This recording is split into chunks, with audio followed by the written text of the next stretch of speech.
Hello and welcome to Find Your Voice, where we interview thought leaders from our community at Podcast Guesting Pro. I'm Cassie Welford, and today I have the pleasure of being joined by Dr. Ron Camacho.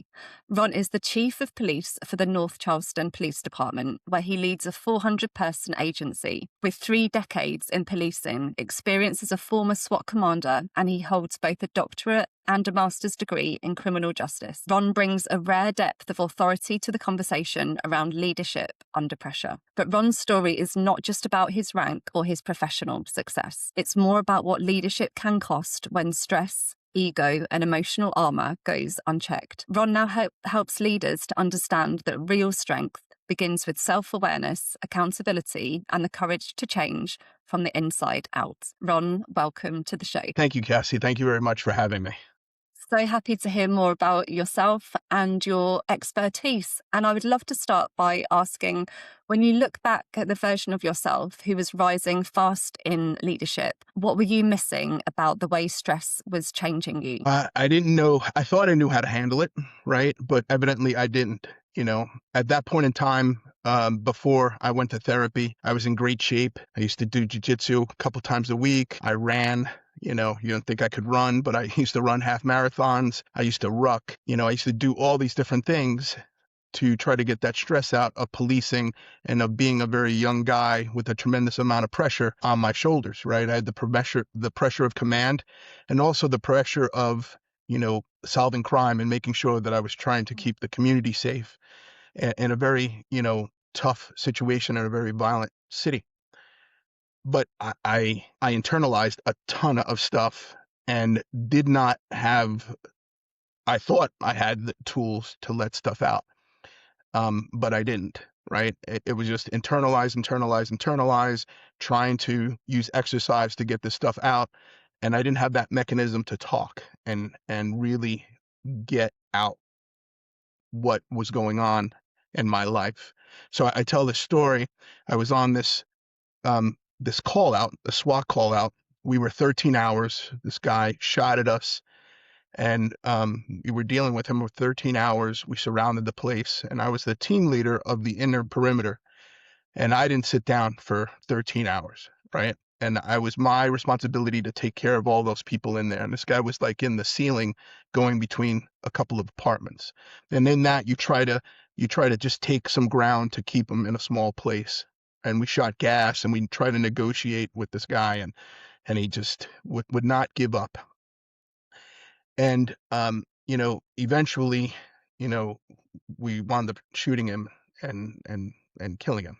He had shot at us, and he was just not going to give up. And we entered the room, and he stuck a gun and went through the ceiling, and it pointed at me and 2 of my officers, and they shot up, and, he was neutralized. So after that, you do debriefs, and you talk about this incident, and you talk about the good things you did, the bad things you did. And that's what good teams do. There's total honesty in there to improve, right? That's what good teams do. You go in there and you talk. You do after actions, and you do that. And then you also have debriefings where you have psychologists there. So at these after actions and at these debriefings, when I was talking, all of a sudden I was crying. This guy that didn't cry, was crying. And, I never did this before, but at the time, right after that event, I called my wife at the time. She's my ex now. And I called her. I never did that after any SWAT call out, after anything that I ever did. And I called her, and I started crying on the phone. So that was my body telling me, hey, there's something wrong. Your cup is filled, and that's the stress, letting out. And I didn't kind of realize that. I didn't know that there was something wrong, that my body was telling me, hey, there's something wrong. My mind was telling me something wrong. And then eventually, that stress was turning into anger. And then that anger combining with trauma and insecurity turned into this massive ego, which was problematic as far as trying to be a manager and a leader. Well, thank you for sharing so deeply with us, Ron. And I cannot even begin to imagine that situation, let alone the repercussions of that. And it's fantastic that you had a debrief, but how do you just carry on the next day for duty? Again, the immense pressure. I can absolutely see how you describe, your cup was full and there was nowhere to go with that. Like for anybody, that's just such an intense situation. What did therapy help you to see that you couldn't see whilst you were trying to hold everything together? Yeah, so I speak freely about therapy, right? There's still a stigma in policing. I'm not sure how it is, across the pond in the UK or even, in Europe or Australia. But here in the United States, there's still a stigma. We're getting over it. We're talking about it a lot. We're very heavily into talking about wellness, but there's still some stigma with that. So I share my journey, and I'm very vocal about my journey because I believe it saved my life, right? And what therapy showed me was, hey, this is where your anger's coming from. You have some trauma here that you didn't know about or that you kind of stuffed really deep inside. And we need to deal with that trauma so that we can make you healthy, so we can build back your self-esteem, so you don't have to be this egomaniac. So you can start, being a regular human being, with a baseline, of esteem. And and we did some fantastic work as far as recognizing that trauma, talking about that trauma, and after 6 months, I wasn't completely healed, right? But I was on my path and on my way. And then I started doing a lot of research and putting some things into practice to make me, not want to be that guy that I was before. So um, for some people, they still are afraid to go into that world. And sometimes they go into that world and they have a bad experience. And I would say, you know, try again, try again, try again. Because if you find the right one, and I was lucky enough to find the right person, it changed my life.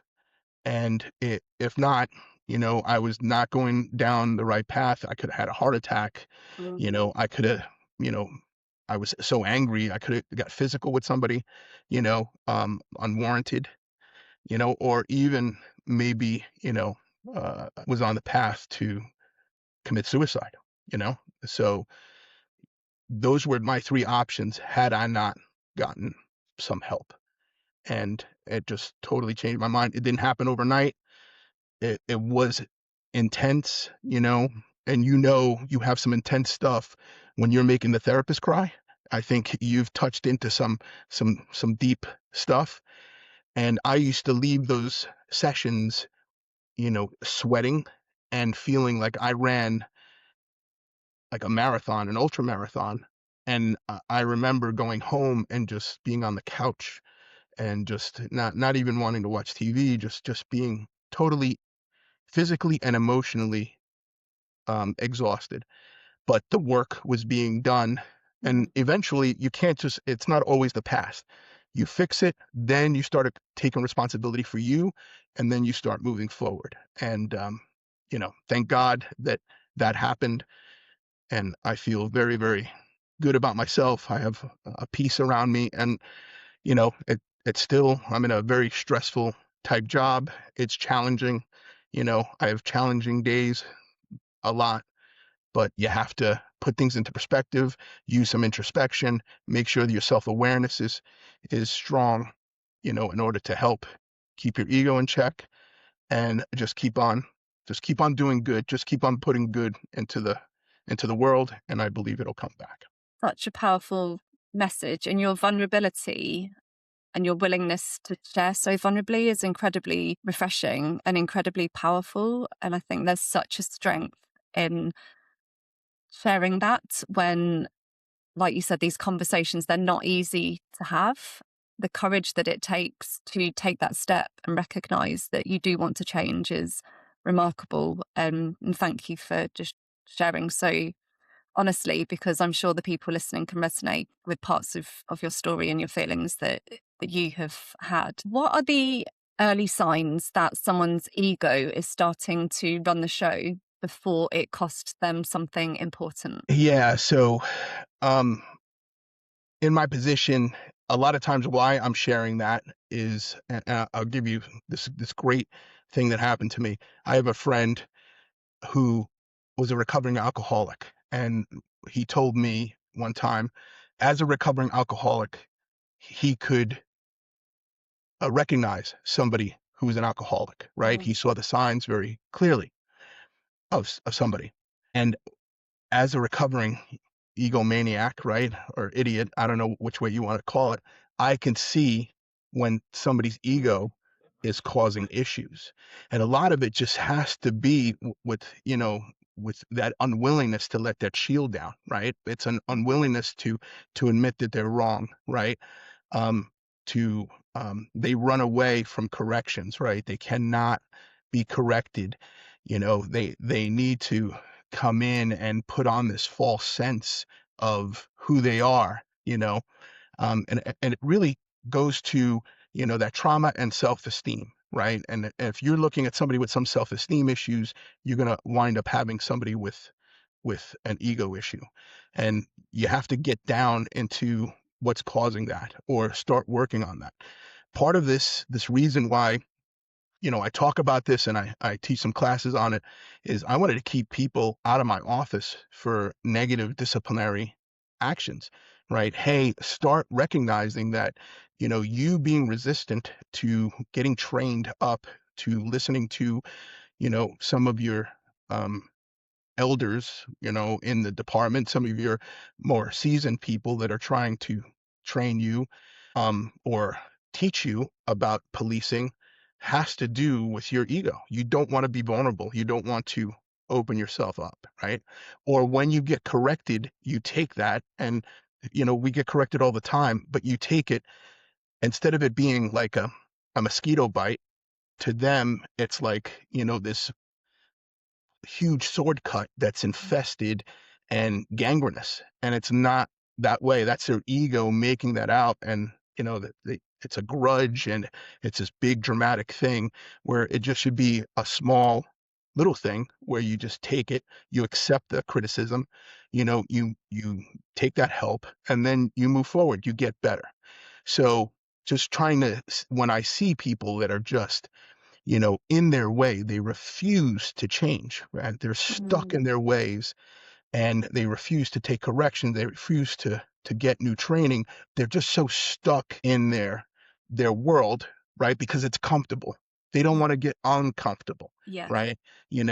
And then if you don't want to get uncomfortable, you're not going to grow, right? And I want an organization that's always evolving and always growing.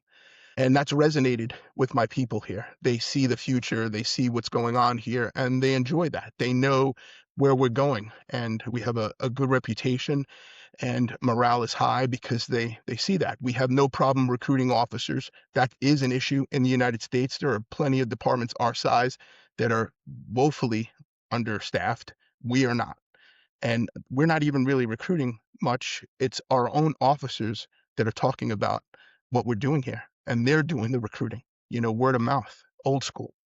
So again, it just comes from having those conversations, seeing that, hey, who are you? The last thing with that is when somebody has that total lack of self-awareness, right? Where who they are, right? The person that they're seeing in the mirror is not what everybody else is seeing. The person that I see in the mirror, I want everybody else to see, be the same person. I don't want somebody, I don't want to be that person where I think I'm one person and everybody else thinks I'm another person. And we had that, man. And again, that has to do a lot with, over these last couple of years, I've used the word delusional a lot, and it just seems like there's something going on. And I'm not a psychologist, so I can't tell. I don't know why this is going on, but it seems like I'm fighting this a lot where, you know, many people are not self-aware, and they're so unself-aware that it's become delusional. Mm. It's, they think that they're the smartest person in the room. They're the best leader, that they're making some great impact. But if they were objective, they would see that it's the opposite, and that objectivity is a superpower and needs to be brought into their toolbox.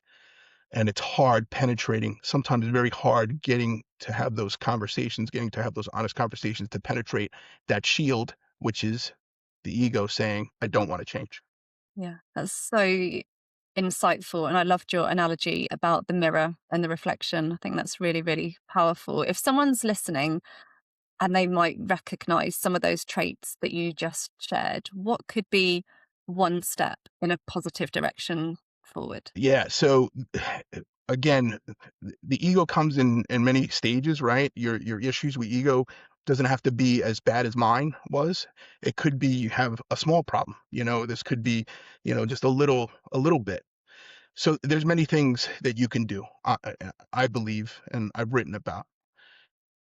I think it's important to either have friends or family that are brutally honest with you. And in American parlance, we call it check you, right? And they will say, "Hey, you're out of bounds, right? You're way offline here," and just have that honest conversation with you. There's always this aunt or uncle, mainly an aunt for whatever reason, that's in the family that is brutally honest, right? She's the one that tells you, you're getting fat. She's the one that tells you, hey, you got a B plus, you could get an A. That person, that's the person that you need to find that will, have that conversation with you to say, hey, this is what I see. I'm going to tell you the truth about what I'm seeing about you. And it's not that I'm not looking for that criticism. I'm looking for that objective, outside opinion to, bring you back to center. So that's Mm, just one thing. And sometimes it's not family. Sometimes it's a friend, right? The best leaders surround themselves with people, right, that are going to tell them the truth. yeah. One of the best guys that I had, I love this guy forever, and he told me, hey, chief, if you do this, this is going to happen. And I needed that. I needed that. There was plenty of times where I thought I was going down the right path, and I needed that voice to say, you need to look at this from this perspective. And when we're in those leadership positions, when we ignore that or we surround ourselves with yes people, we're doing ourselves a disservice, we're doing our organization a disservice, and we're not going to be as successful as we can be, or maybe we're going to fail.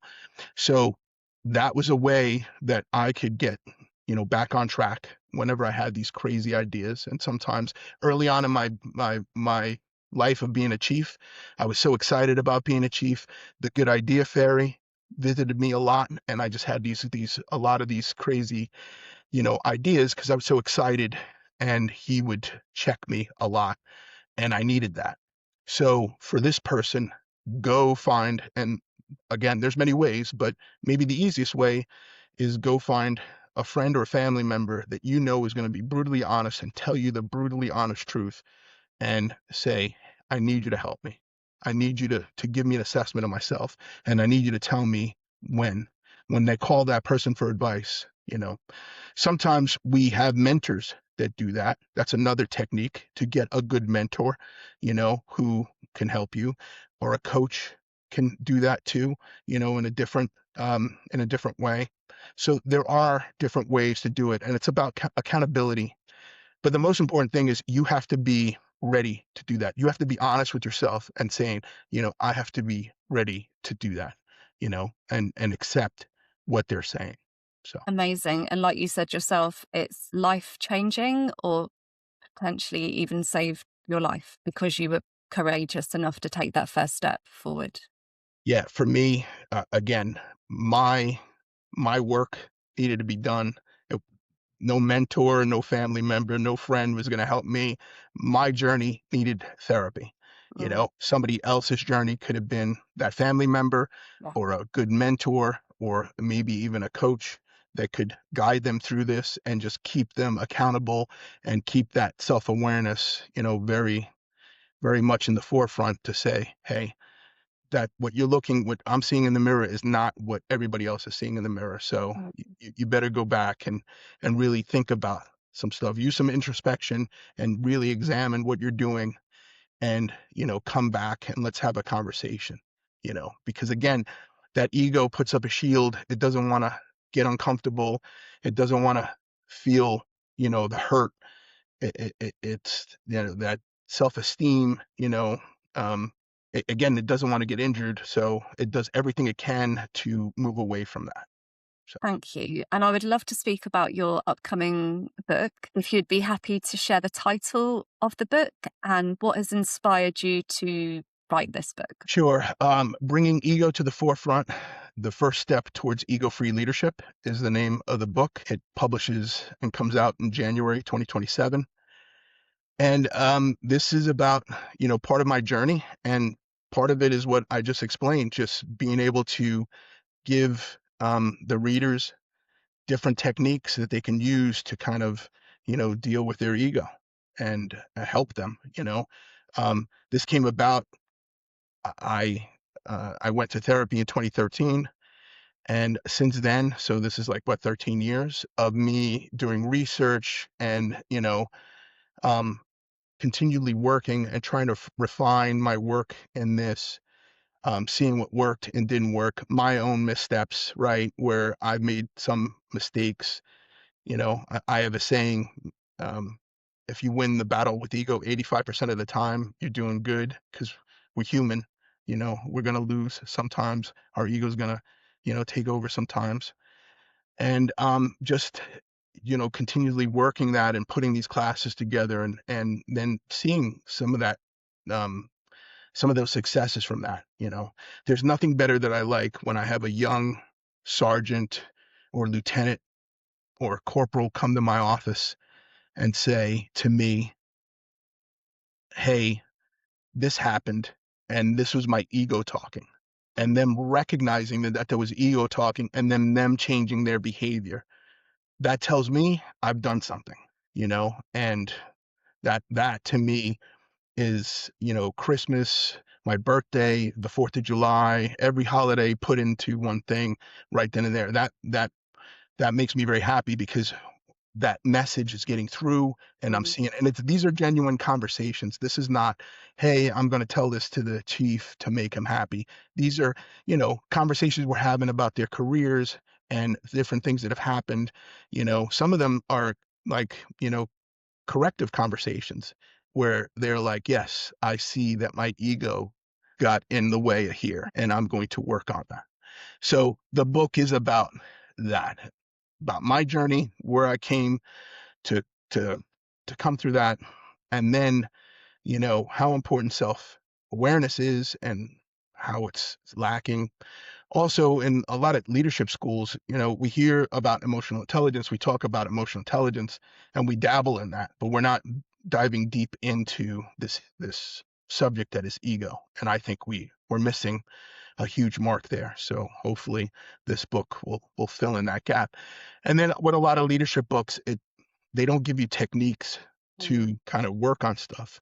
And like the last half of the book are these different techniques that you can use.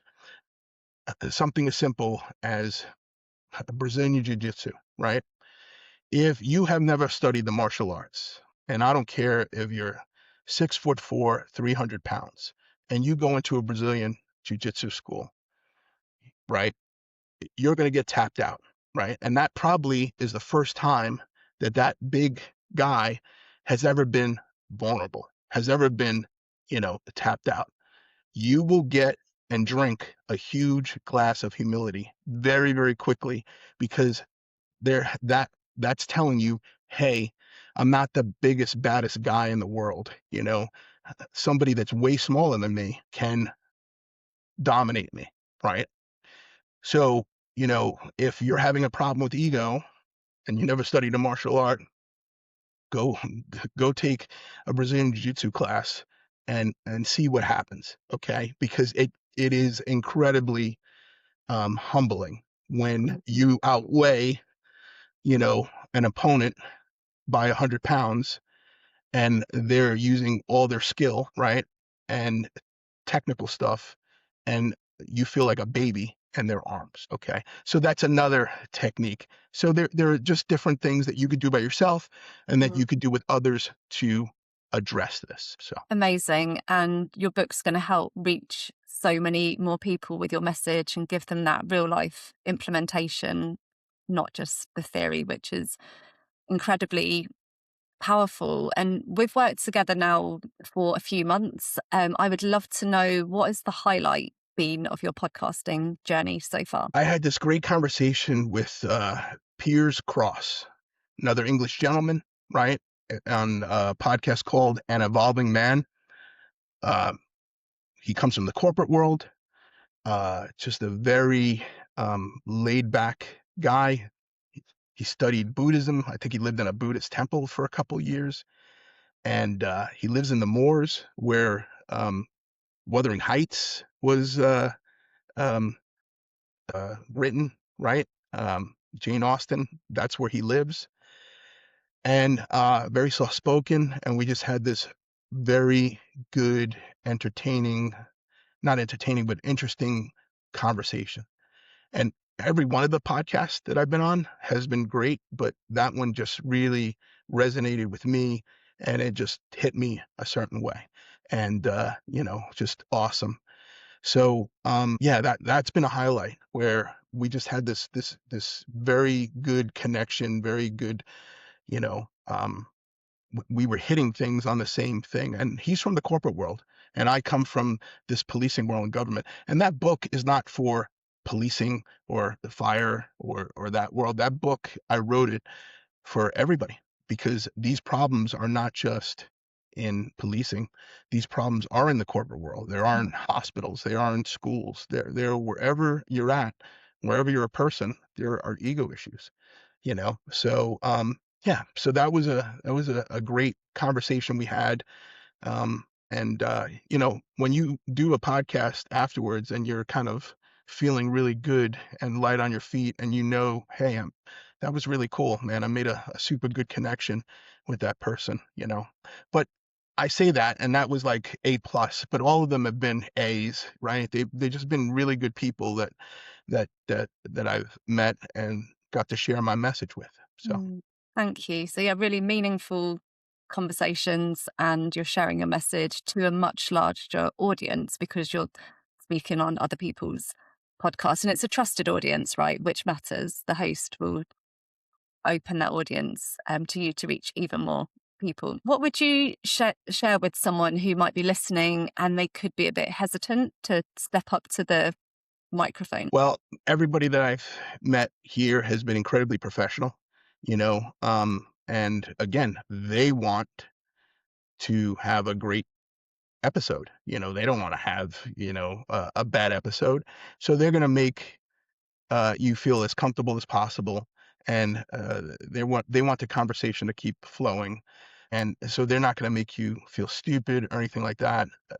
So take your inhibitions and, stuff them down, get into that mode to feel a little uncomfortable going on here, be a little vulnerable, right? And have these conversations with these professionals. And to me, all of them are a little different, but they've all been great professional people that just want to, they all have their own message. They're all doing this for something. They're all doing this for a specific reason. And a lot of my stories, connected with them. And there's some similarities to the way, especially the men, were the way they grew up. And we were able to talk about that trauma, childhood trauma. And so it was really interesting doing that. 3 different podcasts, 3 different guys that we talked about that shared trauma, from 3 different walks of life, right? So yeah, just be a little brave, but everybody here, they want to have a good episode. There's Mm. no gotcha questions. That doesn't occur here. And to me, this has been, awesome. The amount of people that want to speak to me has been very humbling, right? I'm like, wow, I didn't think that I was that important, that I thought I was just, I'm not from the corporate world, and I didn't think that somebody from the corporate world would want to hear what I had to say. But evidently, the message crosses over these boundaries, which I'm very happy to hear. You absolutely are extremely important. Your profile has like flown out of the door, and we've had an influx of hosts that want to speak to you. And it's still early days. I'm excited to see what's going to happen next and the momentum building up to your book launch, especially. We've absolutely loved working with you so far, Ron, and we'd love to know, how can people connect with you? So pretty soon, it hasn't launched yet, but roncamacho.com will be coming out, I would say, within the next couple of weeks to a month. But I have Camacho Consulting .com, and the book has its own website, which is bringing ego to the forefront.com. And then, if you Google me, you can find me. I'm the only guy that looks like this. All right. So, yeah. And if somebody wants to reach out, talk to me, ask me a question, easily accessible on LinkedIn. Please connect with me on LinkedIn. And I am on Facebook too. So Thank you so much. We'll add your links below. And just to say thank you, Ron, thank you for your time today. We're loving working with you at Podcast Guesting Pro, and we'd just love to wish you all the success for the future and for your upcoming book. So thank you. thank you for having me. Thank you for what you guys are doing. It's been awesome. Thank you. And thank you for listening.